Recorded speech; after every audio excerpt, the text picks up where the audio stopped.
भाइयों और बहनों, आज मैं जो कथा आप सबको सुनाने जा रहा हूं वह कोई साधारण कथा नहीं है। 23 अगस्त शनिवार का दिन है। भाद्रपद मास की यह पावन तिथि है कुशग्रहणी अमावस्या। महाराज, अमावस्या तो हर महीने आती है, परंतु यह कुशग्रहणी अमावस्या पूरे साल में केवल एक ही बार आती है। और इस अमावस्या पर यदि आपने इसे एक दीपक और 108 चावल के जाने वाले उपाय को कर लिया तो महाराज, जो मनोकामना बड़े बड़े पूजा पाठ अनुष्ठान से पूर्ण नहीं होती, वह केवल इस उपाय को अमावस्या के दिन करने से पूर्ण हो जाती है।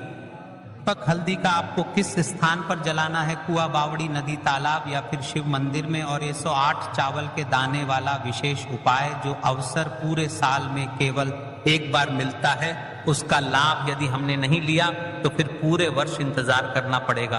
देखिए महाराज, साल में केवल एक बार ही मौका मिलता है ऐसा, और विशेषकर आपके पितरों से जुड़ी हुई यह अमावस्या है। यह कोई आमदनी नहीं है, तो ध्यान से सुने। यह अमावस्या इतनी विशेष क्यों है? शास्त्रों में लिखा गया है अमावस्या पितरों की तिथि है, परंतु जब यह कुशग्रहणी से आती है तो इसका प्रभाव और भी प्रबल हो जाता है। यह दिन विशेषकर पितृदोष निवारण के लिए सर्वोत्तम माना गया है। यदि किसी के जीवन में बार बार असफलता मिलती है, घर में धन आता है पर टिकता नहीं, रोग, कर्ज, कलह, संकट कभी पीछा नहीं छोड़ते, संतान उन्नति नहीं कर पाती, तो समझ लेना चाहिए कि यह सब पितृदोष के लक्षण हैं।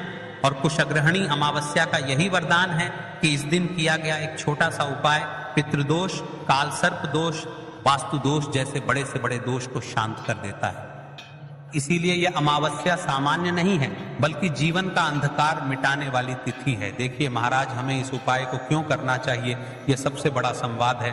क्योंकि कुशग्रहणी अमावस्या यह साल में केवल एक बार ही पड़ती है, और जो हमारे जीवन में समस्या आती है, जैसे धन की समस्या, धन समाप्त हो जाता है, कुछ कार्य नहीं हो पाते हैं, तो देखिए महाराज, ये सारी समस्या अपने पितरों की नाराजगी